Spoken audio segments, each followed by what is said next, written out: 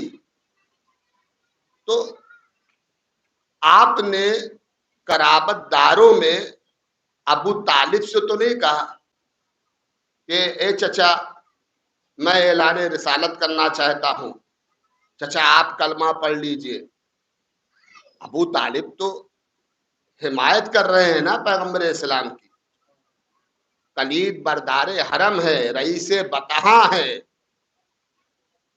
اور عزیزان گرامی آپ دیکھیے یہ جو ابتدائے اسلام ہے جسے ہم عشیر کہتے ہیں، جس میں کافروں نے جم کر کے دعوت اڑائی ہے، اور یہ دعوت، اور جب انشاءاللہ میں عرض کروں گا آگے کے مجلسوں میں کہ ایک انگریز مورخ جس کا نام ایڈورڈ گبن ہے، اس نے اپنی کتاب the fall and the decline of the Roman empire میں لکھا ہے، اور اس میں کچھ ورڈ ایسے ہیں جو میں انشاءاللہ کل یا پرسوں کی مجلس میں عرض کروں گا کہ ہم ان لوگوں کو فراموش نہ کریں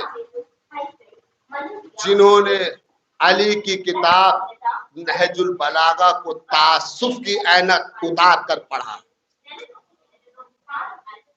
علی نے جو کتاب لکھی ہے نہج البلاغہ، اس پر اسٹڈی لوگوں نے کی ہے۔ ہم بھلے اسٹڈی نہ کریں لیکن دوسری قومیں اسٹڈی کر کے آج ترقی یافتہ ہو رہی ہے۔ آپ دیکھیں، اور ہم نے یہ دیکھا ہے، عمل دیکھا، بس آخری مرحلے میں گفتگو کہ یہ قرآن، ابھی قرآن اترا نہیں عزیزان محترم، ابھی قرآن نازل نہیں ہوا ہے، ابھی 23 برس آیتیں آنا ہے، 23 برس، میں نے کیا کہا 23 برس آیتیں آنا ہے۔